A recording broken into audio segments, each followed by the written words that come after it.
Athens, the birthplace of democracy.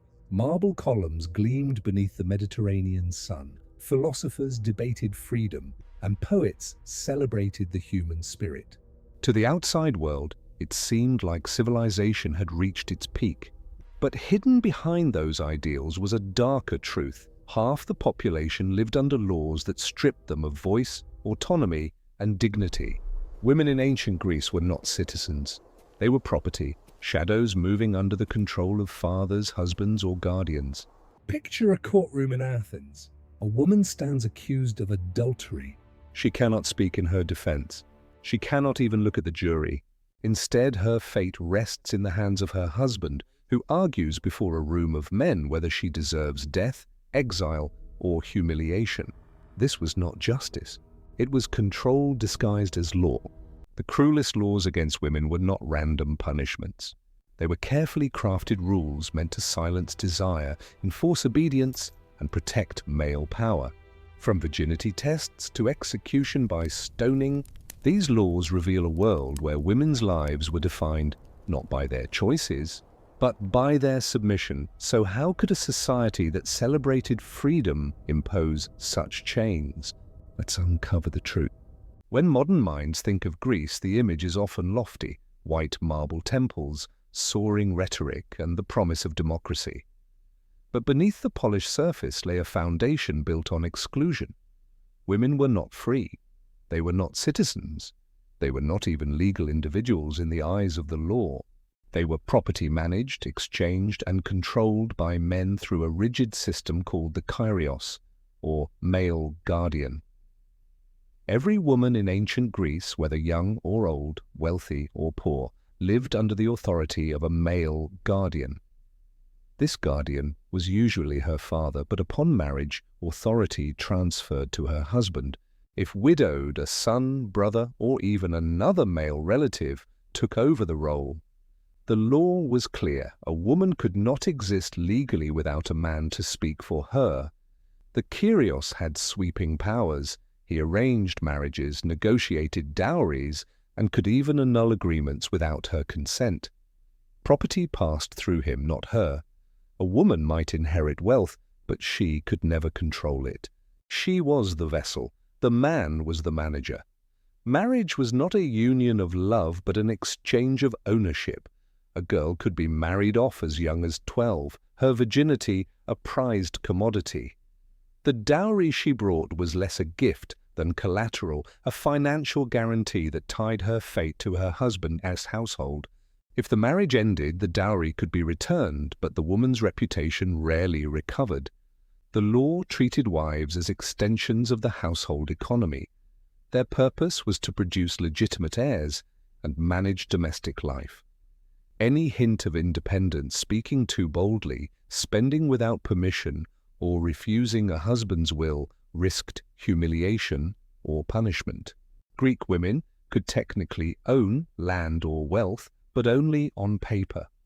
The kyrios controlled all decisions. A woman with property inherited from her father might see it managed entirely by her husband, who could sell, lease, or squander it without consulting her. If she protested, the law had no space for her voice. Even contracts required a male's signature. A woman could not enter into agreements on her own behalf. In economic life, she was legally invisible. The kyrios system did not loosen its grip with age. Even widows and elderly women remained under male authority. A son might become guardian of his own mother, reversing the natural relationship of care. Widows could not remarry freely. Guardians arranged unions to preserve family alliances and property. For women without surviving male relatives, the courts often appointed a guardian. This ensured that no woman, regardless of age or circumstance, escaped male oversight. The irony is striking. Athens prided itself on democracy, a system where free citizens debated and voted on laws, but citizens excluded half the population. Women were deliberately silenced, their exclusion justified by claims of natural weakness, irrationality, or moral danger. Philosophers like Aristotle argued that women were biologically inferior, suited only for domestic roles. Laws followed this reasoning, embedding inequality into the fabric of society. The kyrios system was not only legal, it was symbolic. It reminded women daily that they were never truly free. Every contract signed by a guardian, every decision made without their input reinforced the message that they existed only through men. For men, it ensured control. For women, it ensured dependence. The law turned them into living property, valuable only insofar as they produced heirs, maintained households, and preserved male honor. Yet ownership did not stop at economics. The cruelest laws reached deeper into women's bodies, their desires, and their futures.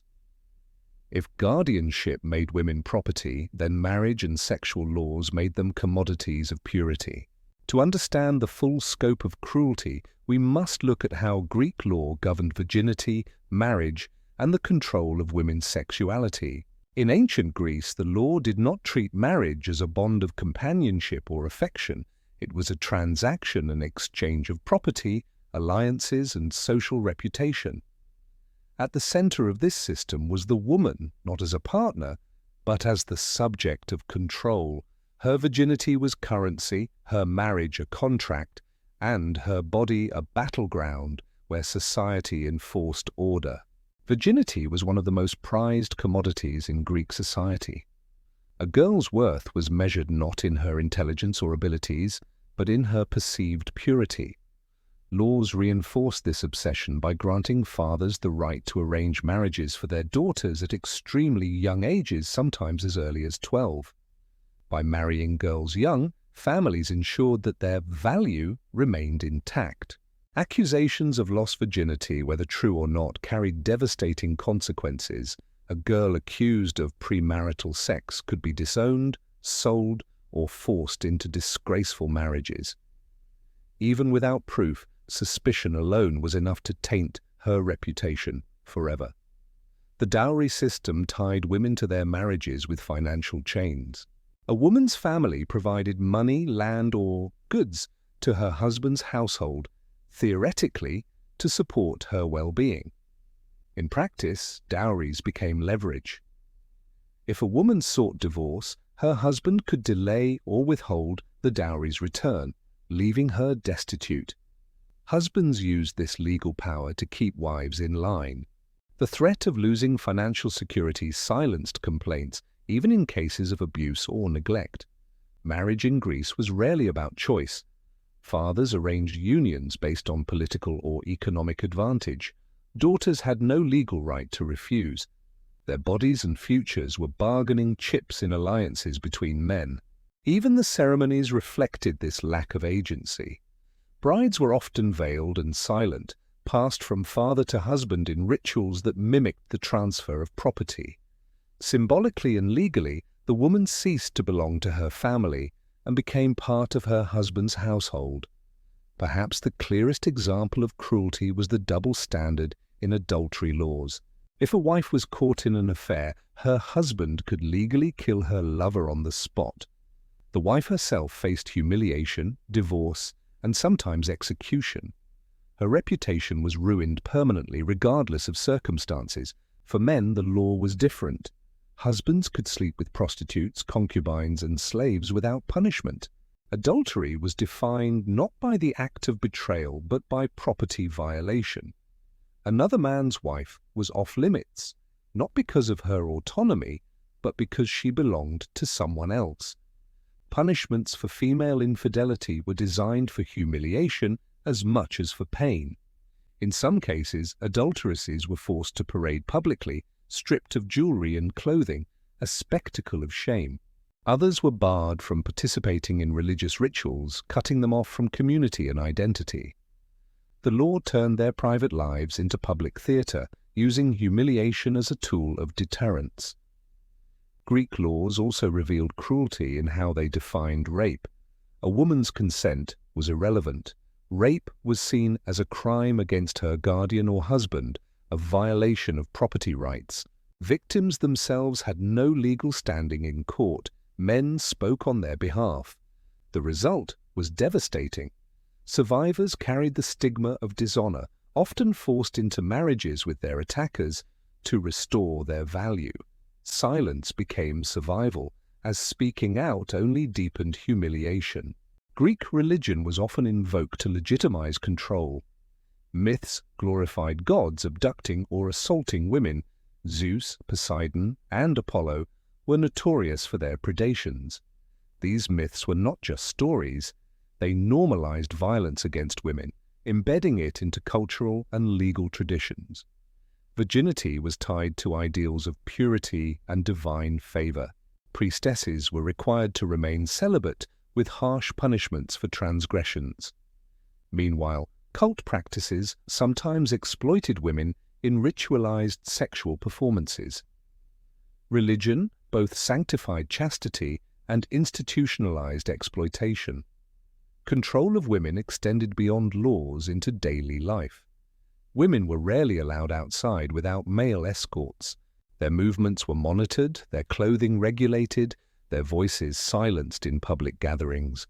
A woman who appeared too freely risked accusations of impropriety, leading to social and legal punishment. In this way, marriage laws extended into a lifelong state of surveillance. A woman was never truly free, not as a daughter, not as a wife, and not even as a widow. Yet the cruelest irony lay in the legal system itself. Women lived under laws that shaped every aspect of their lives, but they were not allowed to speak in court. When accused, when wronged, even when fighting for survival, their voices were silenced. To see how deeply injustice was written into law, we must step into the Athenian courts where men argued and women stood mute.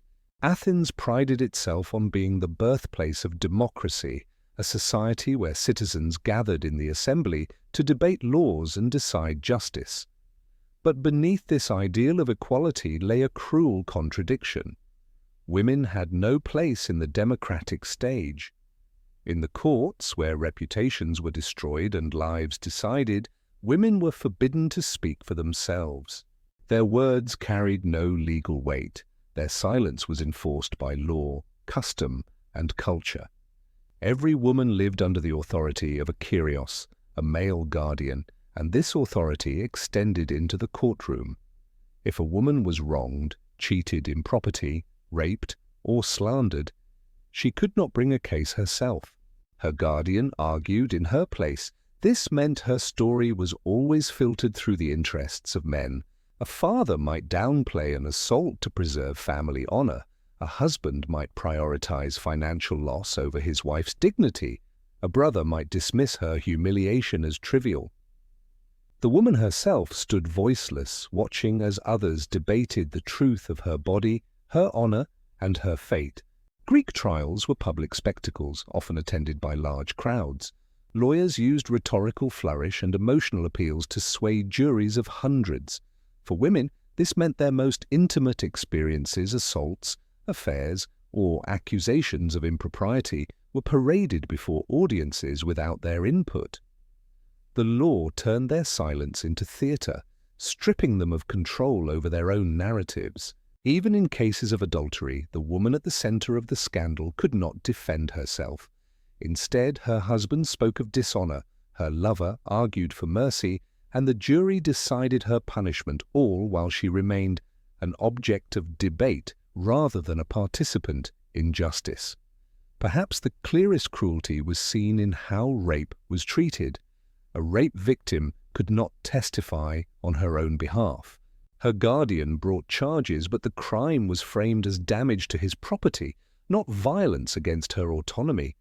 The rapist's punishment, if any, was designed to restore the guardian's honor, not the woman's dignity.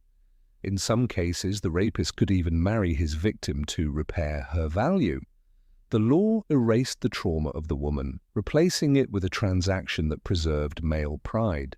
Inheritance disputes reveal another layer of silence. Women could technically inherit wealth, but their male relatives controlled it. If disagreements arose, male guardians argued in court, often framing the woman's interests as bargaining chips. A widow or daughter with a claim to property had no voice to assert her rights. Decisions about her future were made in assemblies of men. her silence a reminder that she was more symbol than citizen. Greek courts also restricted women's ability to serve as witnesses. In many cases, female testimony was dismissed as unreliable or invalid. This exclusion deepened their invisibility. Even when women had knowledge crucial to a case, their words were ignored, replaced by hearsay from men. The law declared their silence permanent. Not only could they not defend themselves, they could not even support others with truth. Why such silence? Philosophers and lawmakers justified it with claims of female weakness. Aristotle argued that women were irrational and unfit for political or legal participation. Others insisted that a woman's presence in court would dishonor her family by exposing her to public scrutiny. The courtroom was a man's world, and women's absence was framed as protection, but protection was a mask. Beneath it was control. By silencing women in courts, Greek law ensured that male power remained absolute, unchecked by female voices. Imagine a woman falsely accused of adultery. She knows the accusation is a lie, but she cannot speak. Her husband testifies, neighbors gossip, and a jury of men decides her fate. She watches, mute, as her life unravels. Or imagine a rape survivor listening as her father negotiates compensation with her attacker. The courtroom becomes another site of violation, her body discussed as property, her silence cemented as law. These were not isolated tragedies. They were the everyday realities of Athenian justice. The silence of women in courts was not just absence, it was preparation. By stripping women of voice, the law made them easier to punish. The cruelest laws, stoning, exile, ritual shame, followed naturally from this silence. To see the full extent of Greek cruelty, we must step into the punishments designed to break women publicly and permanently. When we think of Greek law, we often picture order, justice, and reason, the philosophical legacy of Athens. But for women, these laws concealed a much darker reality. Behind the rhetoric of civilization were punishments designed not only to discipline, but to humiliate, destroy, and silence women permanently. Greek lawmakers crafted punishments that made women's bodies and reputations into public warnings. Pain was one tool, but shame was the sharper weapon. One of the most brutal laws concerned adultery.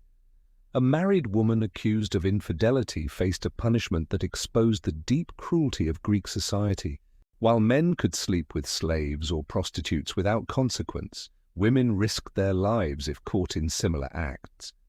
Husbands had the legal right to kill an adulterous partner's lover on the spot. The wife herself might be divorced, stripped of her dowry, barred from public rituals, or even executed. Execution often came in violent forms: stoning by the community, strangulation, or exposure to the elements. Each act turned her body into a symbol of dishonor, reinforcing the message that women's fidelity was property, not choice. Death was not always the chosen path. Sometimes humiliation itself was deemed punishment enough. Women accused of adultery or impropriety could be stripped of their clothing and paraded through public spaces. Crowds mocked, spat, and jeered. This public theater transformed one woman's humiliation into a lesson for all others. Ritualized hair cutting also served as punishment. A woman's hair, tied to her honor and femininity, was shaved or chopped in public. The act erased her beauty and symbolized her social death. She might survive, but her reputation rarely recovered.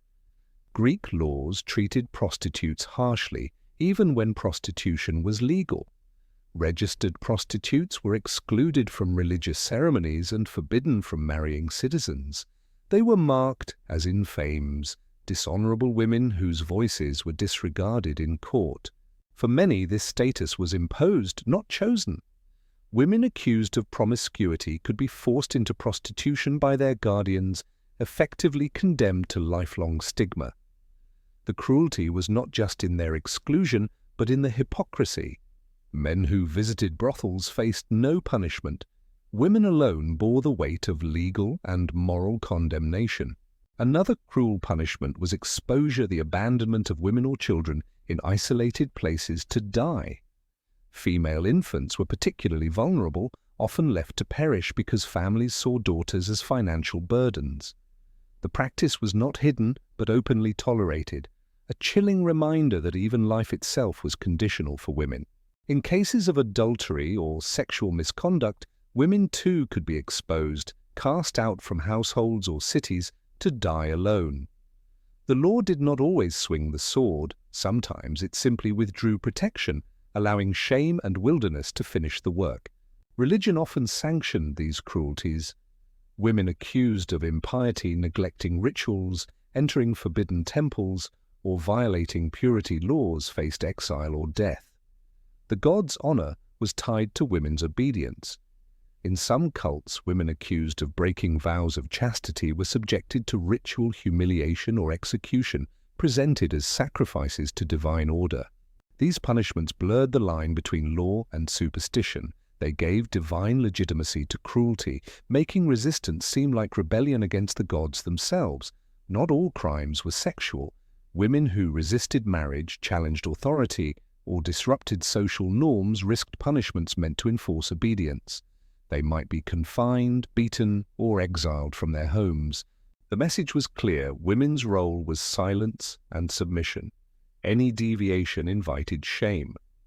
What united these punishments was their theatrical quality. They were not just about discipline, they were public performances. By humiliating or destroying one woman, society reinforced its control over all women. Fear was the intended outcome. A stoning in the town square, a woman paraded in shame, a prostitute barred from temples, each scene echoed beyond the individual. Women lived with the knowledge that their lives could be shattered at any moment, not only by violence, but by disgrace. But the cruelty of Greek law did not end with respectable women. If wives and daughters faced harsh control, women outside those categories, slaves, concubines, prostitutes, and foreigners, lived under laws that offered no protection at all. To understand the full spectrum of cruelty, we must look at how Greek law treated those considered least worthy of dignity. For wives and daughters of citizens, Greek laws were cruel, but at least acknowledged their existence. They were bound by rules of chastity, silence, and obedience. But outside the narrow category of respectable women, life was even more brutal. Slaves, concubines, prostitutes, and foreign women lived in a legal vacuum where rights barely existed. If citizen women were silenced, these women were erased. Enslaved women formed the lowest rung of Greek society, treated not as people but as commodities. They could be bought, sold, or gifted like livestock. Sexual exploitation was routine and legal. A master could use his female slaves as concubines, forcing them into beds without consequence. Slave women bore children who inherited their mother's status, ensuring a constant supply of enslaved labor. Their bodies became instruments of reproduction for the household economy. No law protected them from abuse.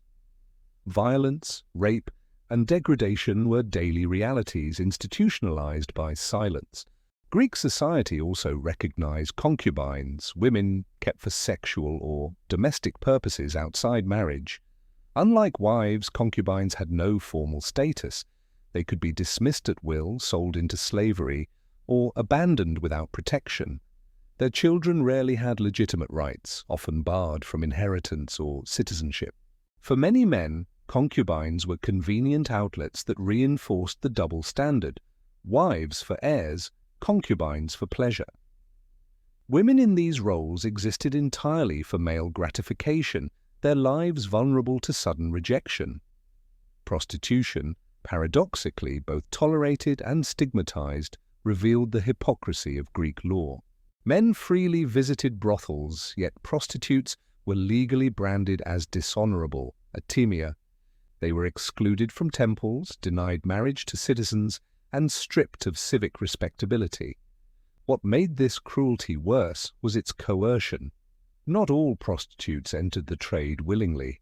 Some were forced into it by guardians, sold by families, or enslaved outright. Once marked, the status followed them for life.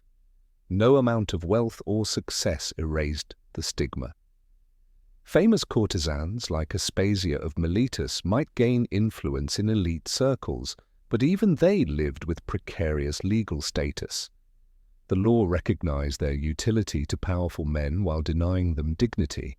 Metics, foreign women living in Greece, occupied another vulnerable category.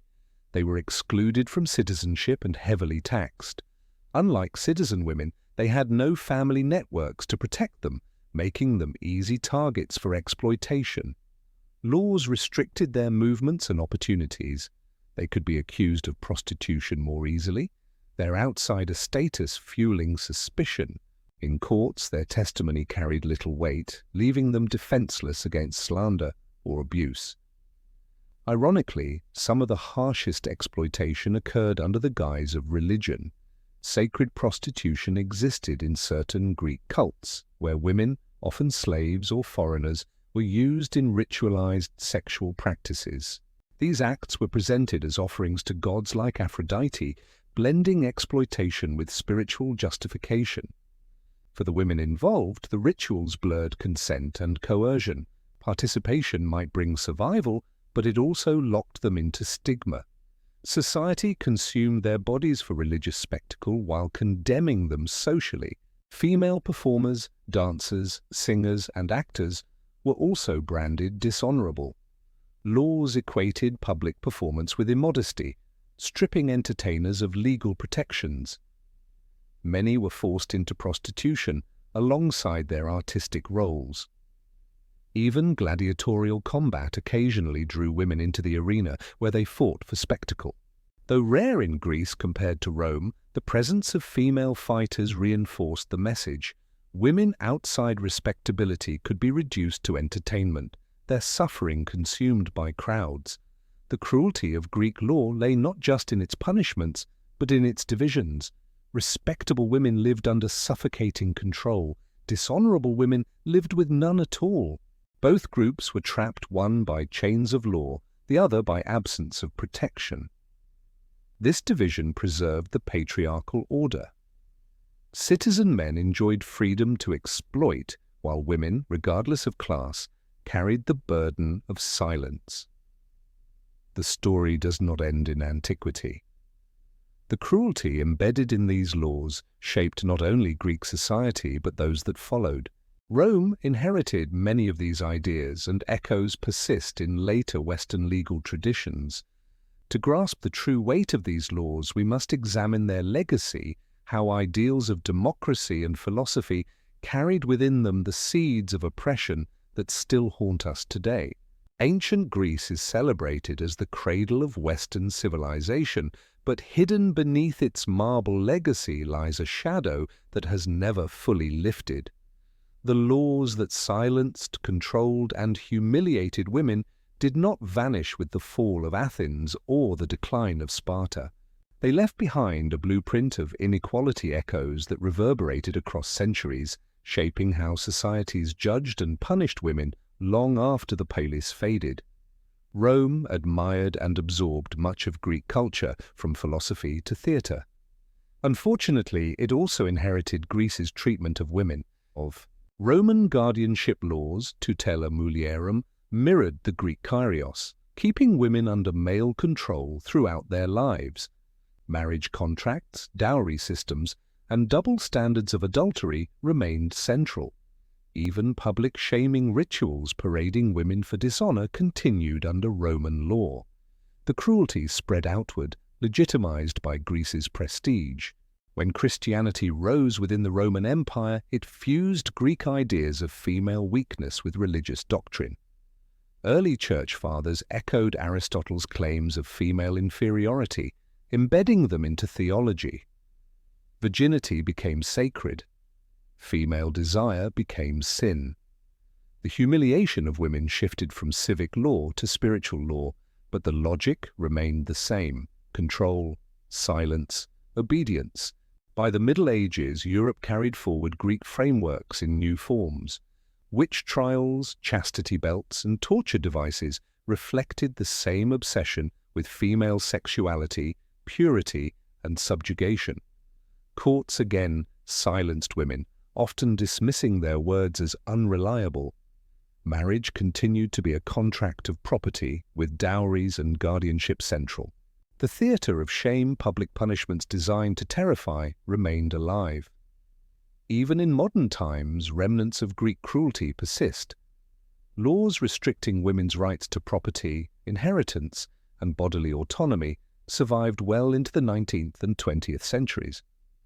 The idea that rape was a crime against a woman's male guardian lingered in legal codes. Marital rape was not criminalized in many nations until the late 20th century. These continuities reveal how deep the roots of inequality run. Beyond law, Greek ideas shaped cultural narratives about women. The image of the silent, obedient wife versus the dangerous, promiscuous woman echoes in literature, art, and social norms. Women are still judged by double standards of purity and desire. Shame remains a weapon even without formal laws. Perhaps the most haunting legacy is the paradox of democracy. Greece gave the world ideals of freedom, citizenship, and debate. Yet those very systems were built on exclusion. Women, along with slaves and foreigners, were deliberately silenced. Modern democracies inherited both the brilliance and the blindness of Greece. We celebrate equality, yet struggle with inequalities rooted in ancient law. To study these cruel laws is not to dismiss Greece's achievements, but to confront the cost at which they came. The legacy of humiliation, silence, and control is as much a part of history as philosophy or art. Remembering it prevents us from romanticizing the past and forces us to ask difficult questions. How much of our present inequality is inherited? How do we dismantle structures built on centuries of silence? The women of ancient Greece lived under laws designed to erase them. Their voices rarely survive in texts, their stories filtered through the men who controlled them. Yet their silence is not absence, it is a warning. A reminder that civilization can flourish on the surface while cruelty thrives beneath. When we look back at Greece, we must see both the temples and the chains, both the democracy and the silence, both the philosophy and the cruelty. Only then can we begin to build a world where women are not property, not dishonor, not silence, but citizens in truth.